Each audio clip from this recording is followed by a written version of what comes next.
Hola jóvenes, hoy vamos a hablar sobre la hoja. Bueno, vamos a hablar algunos tutoriales sobre los órganos de la planta, ¿no es cierto? Para luego poder identificar en taxonomía algunas especies y algunas familias, poder ir familiarizándonos. Bueno, empecemos hablando un poco de la hoja. Bueno, la hoja es un órgano, ¿no es cierto? Un órgano de la planta que tiene una forma aplanada, ¿no es cierto? Tiene una forma aplanada y que tiene tres funciones importantísimas, como es la de respiración, la de la transpiración y la de la fotosíntesis. ¿Sí? Entonces, la importancia de la hoja es de que puede realizar, ¿no es cierto?, muchas funciones importantes para la vida de la planta, como la respiración, donde la planta absorbe oxígeno y expulsa el dióxido de carbono.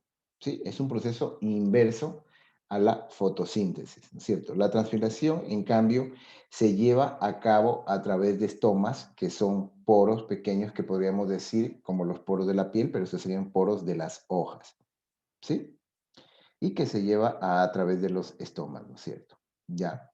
Y por último, la fotosíntesis, que es una función importante y que todo el mundo lo conoce, ¿no es cierto?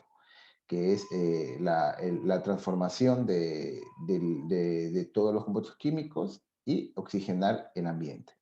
Bueno, empezando un poco a hablar, hablamos sobre las partes también de la hoja. Es importante conocer las partes principales de la hoja, ¿sí? Es muy importante conocer, por ejemplo, el ápice.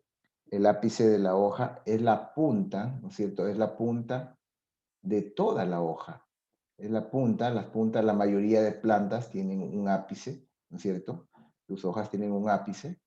Tenemos el haz de la hoja, que es la cara superior, ¿no es cierto?, del limbo.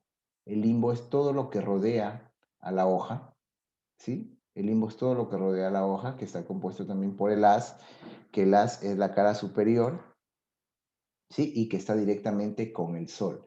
En cambio tenemos el embés, que está del otro lado de la hoja, con un color un poco más opaco, ¿sí? Un poco más oscuro que el embés, o más claro podría ser en ocasiones, que el haz, ¿sí? Entonces el ápice es la punta de la hoja, el limbo es todo lo que lo rodea, el haz es la cara de la hoja que recibe la radiación solar y el embés la otra cara. Tenemos también las nervaduras, ¿sí? Tenemos las nervaduras, que son las estructuras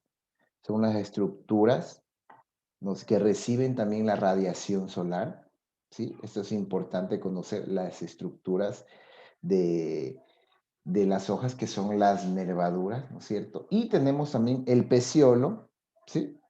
Tenemos el peciolo, que es la estructura alargada que une a la hoja con el tallo, ¿sí? Estas son las partes principales de la hoja.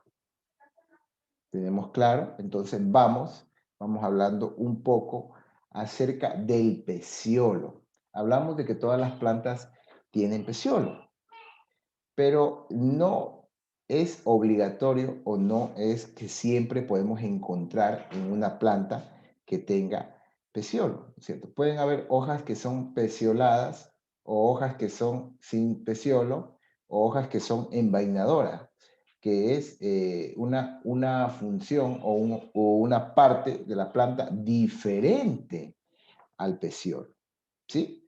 Entonces tenemos tres tipos de plantas según la estructura del peciolo. Tenemos las hojas pecioladas, donde vemos la estructura, ¿no es cierto?, alargada que une el tallo. Son las hojas pecioladas, que tienen la mayoría de especies vegetales, ¿sí?, de plantas vasculares. Luego tenemos las hojas sésiles o dentadas, que son aquellas plantas donde no tienen un peciolo y el limbo está unido directamente, ¿no es cierto? Está unido directamente con el tallo de la hoja. Y por último tenemos las hojas envainadoras, que son aquellas plantas como las gramíneas, las poáceas, que saben, y la mayoría de monocotiledóneas que envuelven al tallo con la hoja. ¿no es cierto? Entonces podemos decir que el peciolo y la vaina pueden faltar en la hoja, ¿sí? Porque no todas las plantas, o todas las familias y todas las especies son iguales. Continuando con la hoja, también hablamos que el limbo, ¿no es cierto? El limbo se mantiene expandido gracias a la nervadura, ¿sí? A la nervadura. Entonces, tenemos aquí dos tipos de nervaduras, que son la nervadura paralela y la nervadura reticulada. Cuando hablamos de nervadura paralela, ¿sí? Hablamos de que tienen una nervadura principal, ¿no es cierto? Tienen una que se expande por toda la lámina foliar de la hoja, ¿sí? Por toda la lámina foliar de la hoja. Y tenemos las nervaduras reticuladas, ¿no es cierto?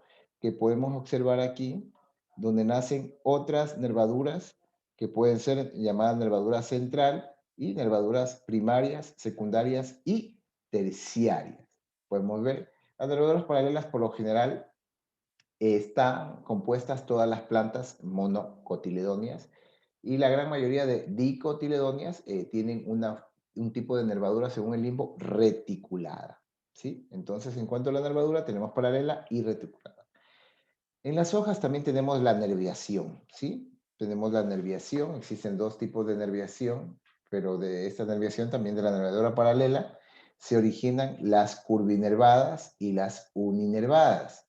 Entonces, las nervaduras paralelas sabemos que son hojas, ¿no es cierto?, alargadas, pero las curvinervadas, ¿no es cierto?, generalmente estas curvinervadas que tienen nervaduras paralelas, ¿sí?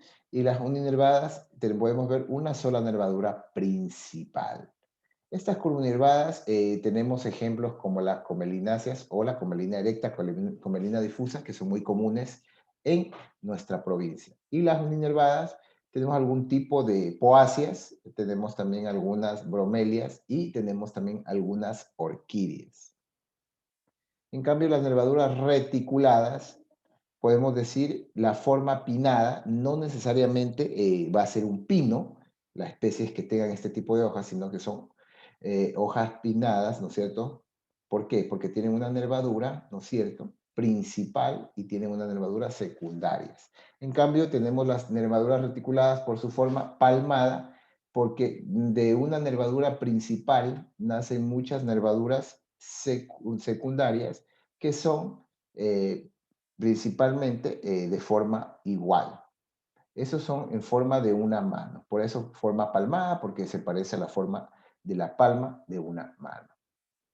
Siguiendo con los tipos de hojas, tenemos tres patrones importantes según el borde. Tenemos tres patrones importantes según el borde. Empezamos a hablar un poco de la hoja entera, ¿no es cierto? De los tres tipos, ¿sí? La hoja entera, ¿qué podemos decir la hoja entera? De su borde. Su borde es muy liso, es muy llano, ¿sí?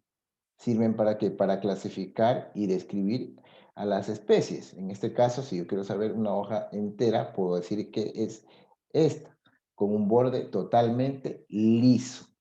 Luego tenemos la hoja dentada, de tipo dentada, ¿no es cierto? Sí, los bordes, podemos observar, son bordes con identificaciones iguales o similares, pueden ser casi del mismo tamaño.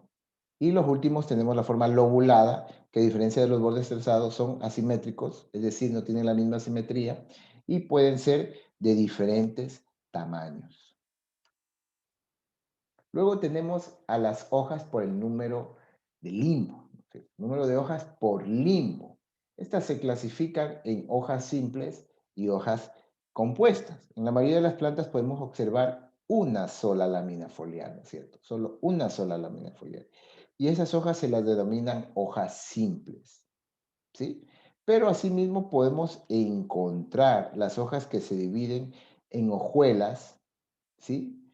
Hojas que se dividen en hojuelas llamadas foliolos. Estas hojuelas son llamadas foliolos y son llamadas hojas compuestas, ¿sí? Aquí tenemos también otro tipo de hojas que son las hojas trifoliadas, que están conformadas por tres foliolos, ¿sí?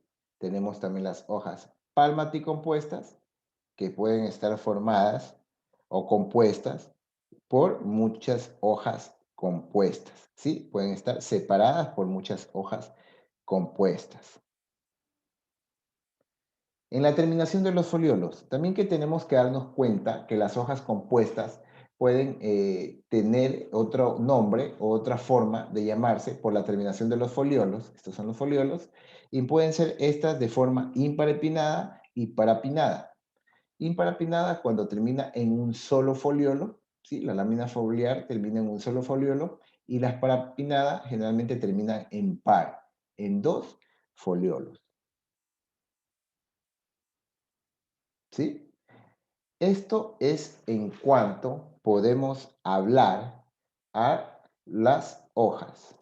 Bueno, les invito a que se suscriban al canal y terminamos hablando de la filotaxia, que la filotaxia es un término que podemos decir que es la disposición de las hojas en el tallo, que estas pueden ser de tipo alterna, de tipo opuesta y de tipo verticilada.